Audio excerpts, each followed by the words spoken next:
Hello and welcome to Thursday's edition of Movie News. I'm joined as always, as you can hear in the background, Jonathan C. Walsh. Jonathan Christopher Peter Walsh. Yes, and I am Stephen John McLaughlin. Thank you for joining us again here on our YouTube channel and of course our Twitch channel as well. Multi-streaming as normal, John, and what a show we have got. I'm building this up to be a big event here. It's not really. It's just the latest news in the entertainment world. It's New Mutants theory. It isn't Universal related. This is a theory, John, actually. One channel has a monopoly on that, Stephen. Yes, but we'll not talk about them. We don't even mention their names. They don't exist. Okay, yes, but anyway, I wish they didn't. New Mutants theory, we're going to start with. It is the thumbnail, it is the headline. The real villain is a classic X-Men foe. New Mutants director Josh Boone has hinted the film's real villain is still concealed. Could it actually be the classic X-Men foe, Proteus? I think that's how you say it. Proteus, I'm not really sure, John, but I'm just going to read a little bit of this article because this is a massive article, but it's very interesting, John. But I kind of just highlighted the sort of most important part of this. This coming in obviously from Screen Rant. It says that they are most likely referring to the flagship Uncanny X-Men series. Unsurprisingly, all these issue numbers are actually part of Chris Claremont's iconic run, which Josh Boone has frequently said he loves. Uncanny X-Men 126 may well particularly be important. In that issue, the X-Men travelled to the Mutant Research Centre on Muir Isle, run by their friend Moira McTaggart. That is a very Scottish sounding name. Yes, the X-Men had always believed this to be a benign place, but it contained a dark secret. Moira's own son was a mutant, so-called Omega-level mutant, whose power was off the charts, who possessed the ability to manipulate reality at will. Unfortunately, that kind of power comes at a cost, because a person who can manipulate the fabric of reality doesn't grow or develop normally. Moira swiftly realised her son was dangerous, and so she imprisoned him at the heart of Muir Isle for years, attempting to find a cure for his condition. While Proteus finally broke loose, he was terribly unstable, and the X-Men barely survived the encounter. Even Wolverine was left terrified by Proteus and had to be coaxed back into action. That's a very long article, isn't it? I couldn't even find it. It's absolutely massive, John. Jesus Christ. You don't do yourself any favours not wearing your spectacles. So no, I can't see. There you are. And I think like it's Jonathan Winston Ono Lennon in that regard. I like to make myself look a little bit better. Get the beer bottles on, John. Get the beer bottles on. But what's your take on this? Because this, I'll be honest, John. We've said it on our hero show. We're not massive comic book fans, as in the actual. I love them. Physical. I'm just terrified. Comic books. This is a great theory, and it's got a lot of weight behind it as well. This comes actually from, I think it's some of the TV spots we've been seeing. Yeah. It's not. I'd like to say it's not revealing a lot, but a lot of people actually think they've worked out the sort of basis of the story with the TV spots, etc. But I don't think they have. No, I don't think they have. I hope they haven't. That'd be terrible. No, I don't think they have, John, because this has come out of left field, this one, and it's certainly up the stakes in this movie. I think they bring in Proteus. Yeah, I mean, I like the whole sort of demon bear scenario, which was thrust into perhaps the story, the sort of theoretical story of this movie. This seemed to be the thing that was doing the rounds for perhaps, a year or two. How long's this movie been coming out now? 2 years, 2.5 years? 2017, 2018. So 2 or 3 years. When we first spoke about it, the sort of common theory was that it would be the demon bear. We hadn't even seen the demon bear. Of course, he popped up in the trailer that came out at some point beginning of this year, last year. Can't recall when it was. I keep saying Tis was. I do a lot of Scottish slang on here. Yeah. You don't want to hear me speaking in complete Scottish slang. You will not. If you can't understand me now, you'll certainly not understand me if I speak in full Glaswegian at full speed. But look, that seemed to have been the common theory. He wasn't even there. He did appear. I liked the idea. It was kind of linked to tragedy with one of the characters. I'm not sure if it was the Anya Taylor-Joy character. Her parents were somehow linked. I think it may have been her parents who sort of amalgamated into this demonic bear, and she had to sort of overcome the grief and the dread and then take him down, and only then could she free herself and become a better, freer individual. That was a nice sort of little concept, but I don't feel like that would have interconnected with all of the other characters quite as well as a sort of shape-shifting, all-seeing, all-hearing Proteus character who is able to manipulate the very fabric of reality and time itself. I think that's a better villain for this movie. Obviously, Boone had an idea for a trilogy of movies. Sadly, that's not going to be now because Disney and Kevin Feige will not greenlight it. But maybe this was just the beginning of a sort of greater saga with Proteus. He's manipulating things. He's doing the dirty deeds that he does in this movie. I haven't seen it, so I can't see what they are. Sort of masquerading as a demon bear. He slips off into the shadows, and then he's a sort of overarching mini Thanos for the New Mutants. I don't know. I'm nearly knocked my mic off there. Yeah. But I like the idea, man. I like the theory. It's plausible. And it's not the worst theory I've ever heard. The character sounds very much like Mysterious as well. You know, just the sort of Mysterio, just the mind manipulation and obviously how you can manipulate reality and stuff like that. So that's why I think it appeals to me, because I love that character, you know. Also the emotional ties with Moira McTaggart as well, which is very interesting. If this that flew over my head. I'm still not sure who Moira McTaggart is. I can't remember the actress that played her in First Class. She was in First Class and Days of Future Past, or was it the one after that, the Apocalypse one? I can't remember. But an interesting character. She sort of works alongside the X-Men, some form of agent or something like that, you know. But I like that sort of side of it. You know, there's an emotional tie as well.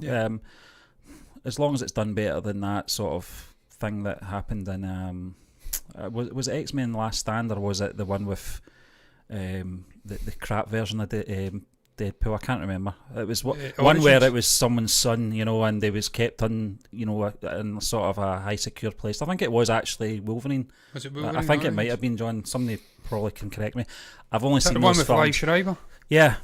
I think it might have been. No, I think it might have been Last Stand. You know that? I don't know. Listen, you can tell I'm not a fan of either of those two films.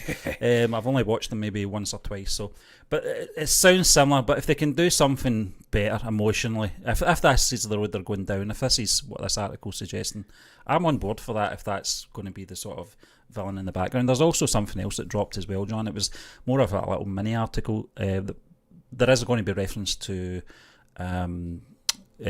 Charles Xavier in this film as well, which I think I think McAvoy, but I think it's only reference, so it doesn't really matter who it is, because I don't think they're going to show any sort of appearance of the man. It's like Deadpool.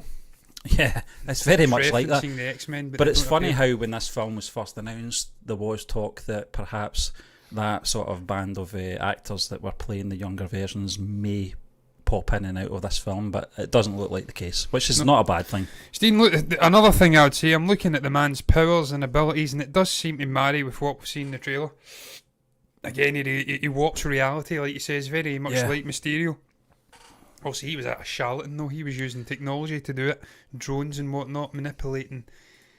It wasn't manipulating reality in so much that he was manipulating the perspective of reality. This guy visually. He's a visual reality warper. Yeah. If that's even a correct term, I don't know. I've just made it up, so it is now. Yeah, it is now. He warps reality, so that certainly marries with what we see in the trailers. Sort of strange escapes where it's fiery, and the Anya Taylor-Joy character's taking on a demonic bear. That's certainly manipulating reality. Telepathy.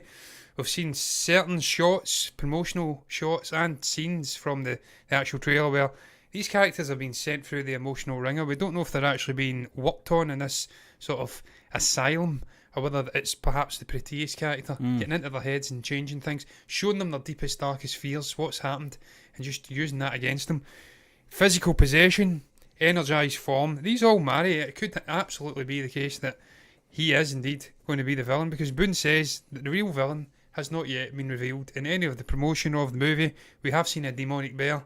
So I think that's curtains for the old bear, which is a shame. Or cool. Appeared in any of the other X-Men films, you know, that came before. Well, so Proteus hasn't, I don't think, and Demonic Bear hasn't, but he's been in the trailer, so that rules him out, sadly. I was going to say we'll soon find out, but you just don't know where this film... Well, Stephen Boone actually came out in a Collider article as well and says that this movie is contractually obliged to be released in a theatre. It's also contractually obliged not to be released in VOD. So that's why it's not going on to Disney Plus anytime soon. It will hit theatres, then I think it goes to HBO, and then it goes to Disney Plus many moons from now, way down the road. So probably when they bring out Disney Plus 18 or something like that, because I can't see it being on the current platform. We'll be knee deep, Stephen, or shoulder deep in MCU goodness by the point that this movie comes out. Yeah, exactly. Multiple TV shows, and whatnot. Exactly, but we'll can't wait for those times. Yes, particularly Star Wars stuff I'm interested in. But staying on that topic, that was a nice little sort of blend in there, wasn't it? It was so forced. It was indeed, Stephen. It was so forced.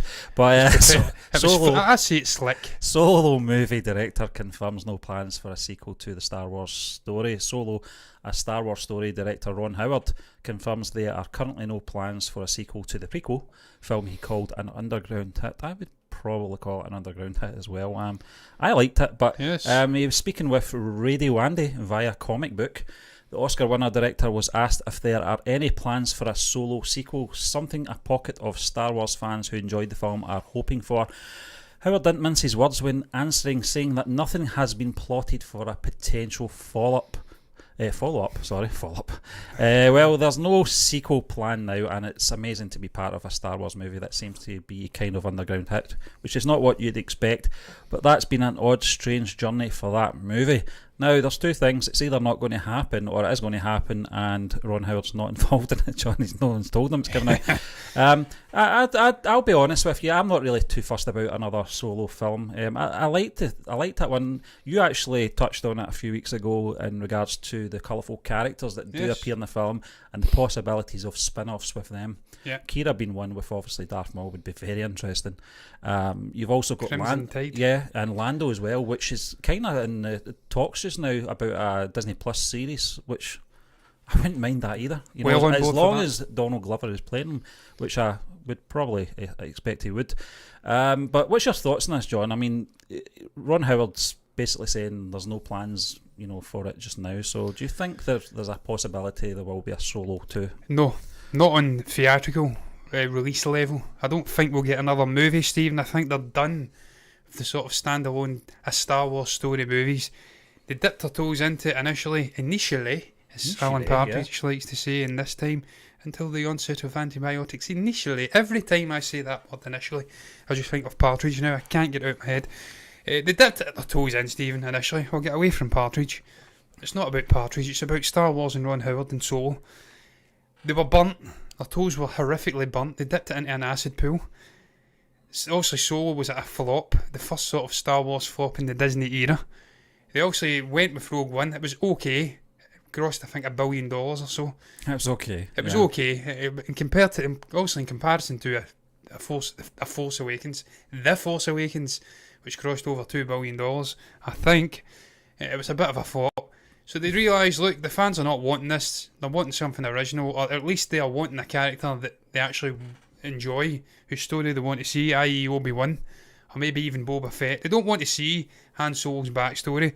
They get their toes burnt, and now they've just discarded that completely. They're going off and doing their own thing, hopefully, with Taika Waititi. Hopefully not with Rian Johnson. Hopefully with that Greek named woman who worked with Jim Cameron on Avatar. She's doing a script for a New Republic, Old Republic I should say. I'm thinking about High Republic. That should never happen as well. That's an abomination. They're doing something completely different. So no, I don't think we will see a movie with Solo, Alden Ehrenreich and obviously Donald Glover, but I think we could see a TV show with all the gang back together. Perhaps we might get Kira in there. Perhaps we might get Maul in there. Possibilities are endless, really. I spoke about it, you're right, Stephen. But when was it, last week, 2 weeks back maybe, the Solo show? Must have I think been, it was 2 weeks. It would have been when we were talking about Star Wars last year. Yeah, so I mean there's possibilities there. Alden Ehrenreich did an okay job playing Han Solo. It was an impossible task coming in to fill the role of the great Han Solo after Harrison Ford. The whole film though was really cursed, wasn't it? From the production side of things, and obviously the release date I never understood. This was the year of Infinity War and Deadpool 2, wasn't it? Yeah. I can't get my head around that release date. I know it's traditional for Star Wars to have that May release, but that was in the old days, that was in the early 2000s was the last one. Why they couldn't hold off till Christmas for this release? Because of Mary Poppins 2. I don't believe that for a minute.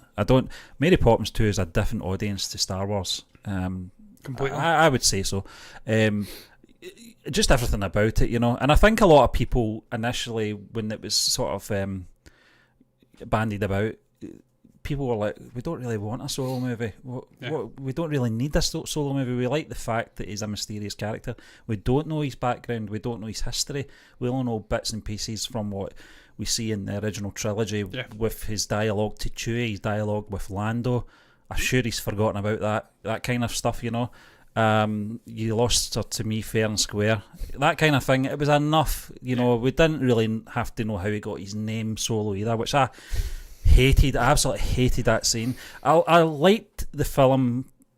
For 90% of the film I did like, John. I liked the sort of ground level of it. I liked all the sort of battle scenes early on when Han's first introduced to the what's his name, Woody Harrelson character, I can't remember his name. Beckett, yeah.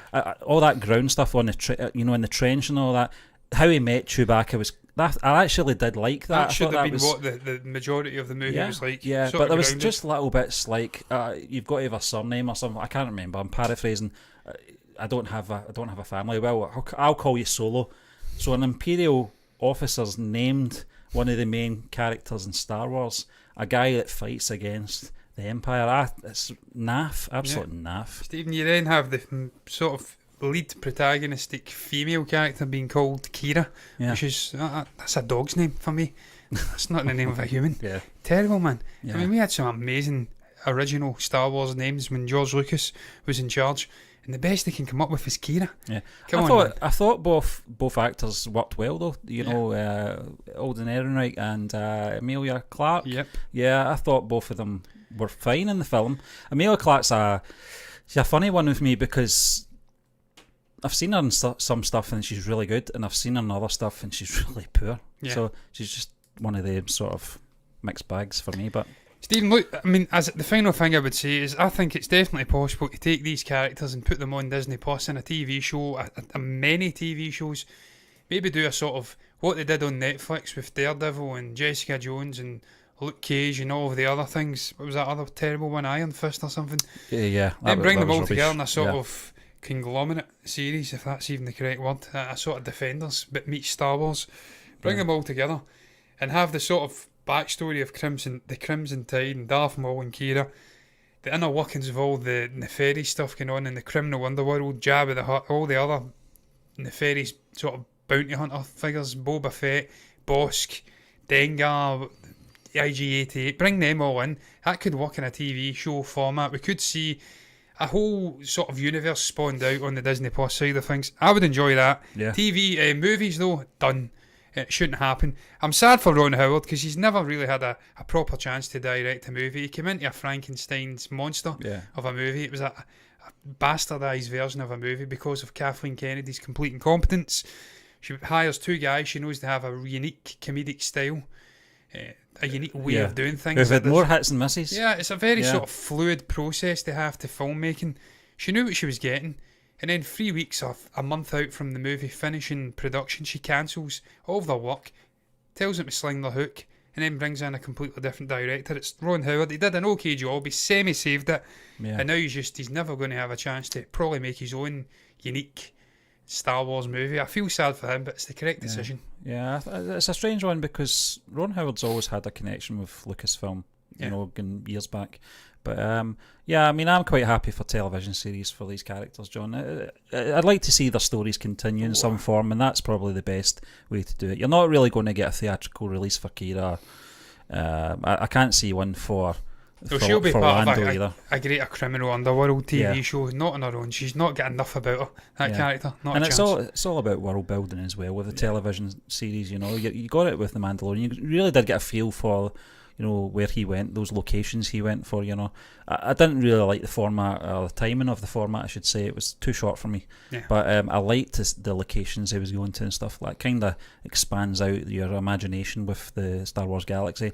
And I think the more television series that we do get with all these different characters and different unique timelines, characters as well, Steve. Yeah, it just expands that world out, or that galaxy out, that little bit further. But we'll move on, John, to our next article. It's Warner Brothers wanted The Dark Knight to give Joker an origin story. Heath Ledger's Joker almost had an origin story when Warner Brothers pushed the Dark Knight writers to go a different direction with the character. And during a Comic-Con at home interview, the Dark Knight co-writer David S. Goyer, revealed that Warner Brothers initially pushed for Joker to have an origin story.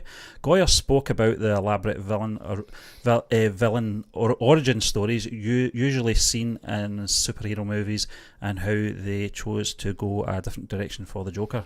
I do remember when we were talking about, well, what if the Joker doesn't really have an origin story, said Goyer. Even after the success of Batman Begins, that was considered a very controversial thing and we got a lot of pushback. People were worried. We were talking about Warner Brothers at the start of the week, I think it was, John, Monday, about the black Superman suit and how they didn't see any reason to, spend any cash on a black Superman suit. So these guys really are on fingers on the pulse when it comes to arc and stuff like that. Now, one of the things about the Joker is and his arc is that it's very inconsistent, and that's the way people like it. Absolutely, Stephen.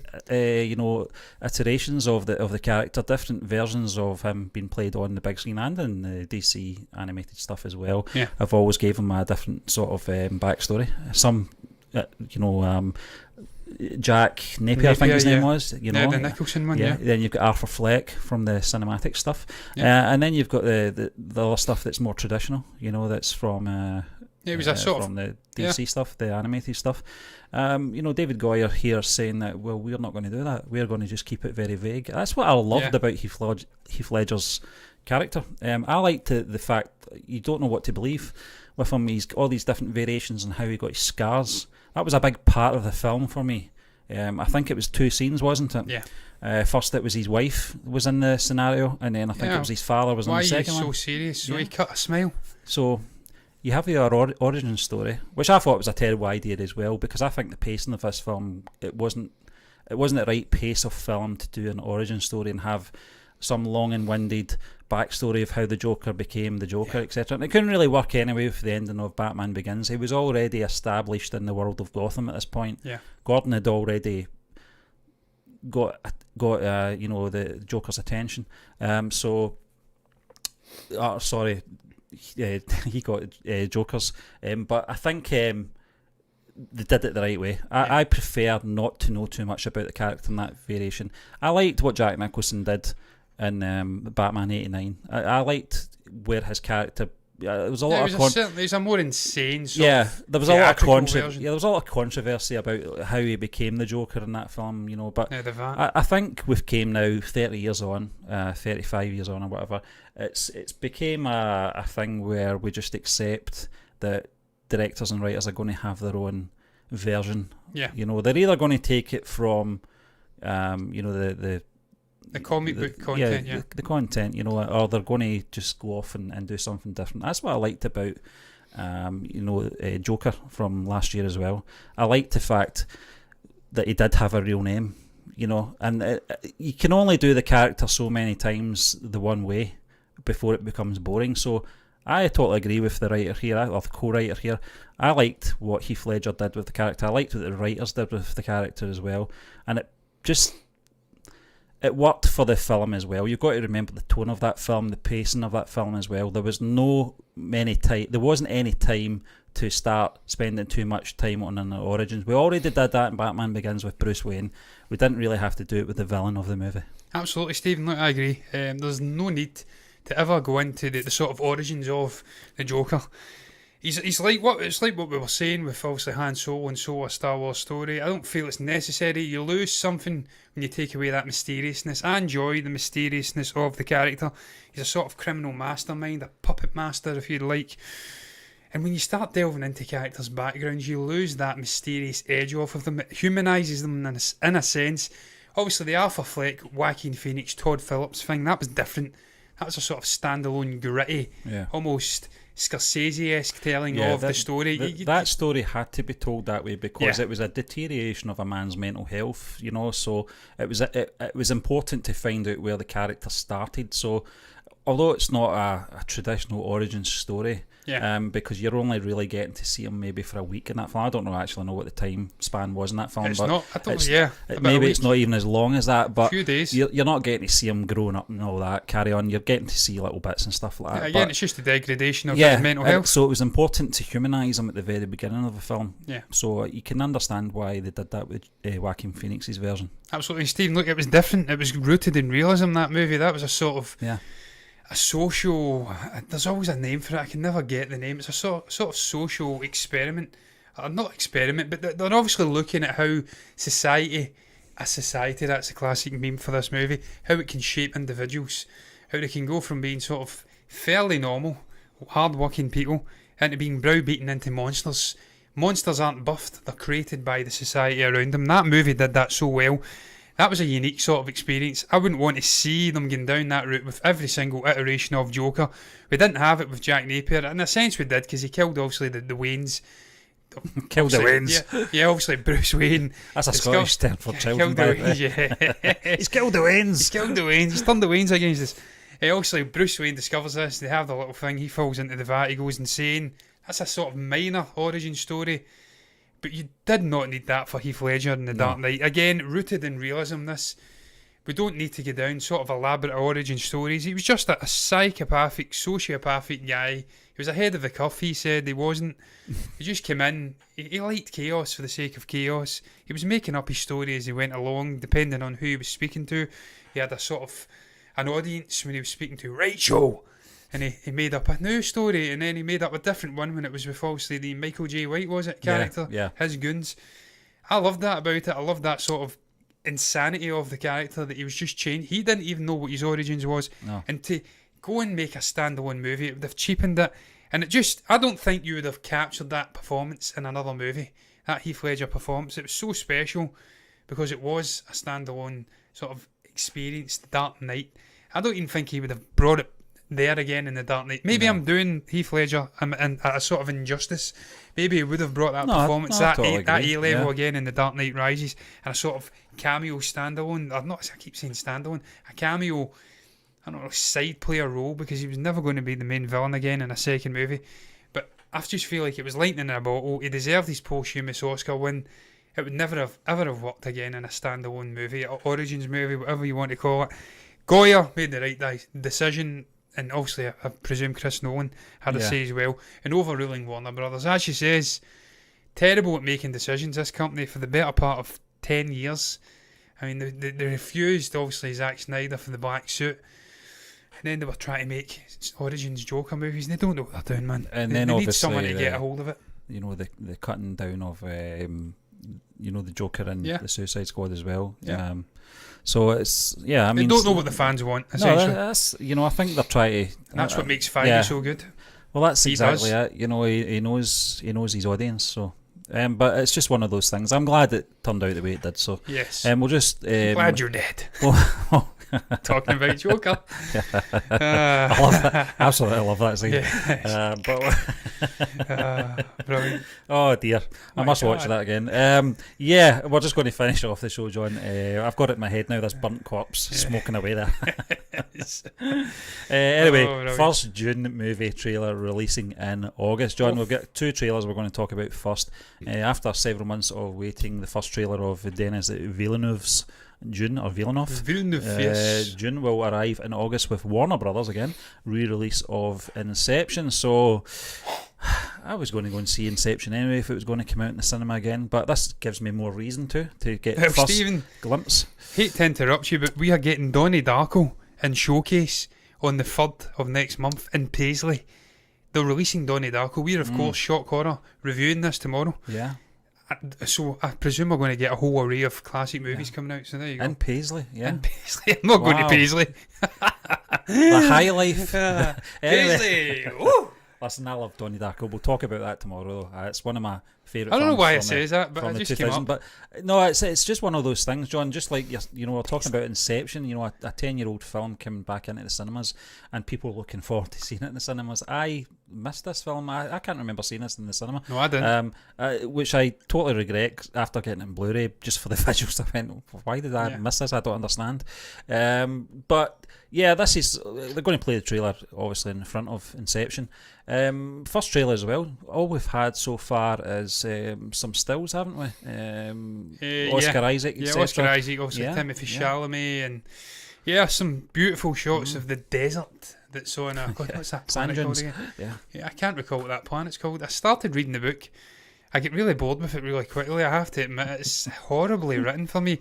I know some people, I love Tolkien, and some people like to slag that man's writing off, say he's too descriptive, he goes off in tangents. Some books are like that though. What was that Star Wars one? Strange. I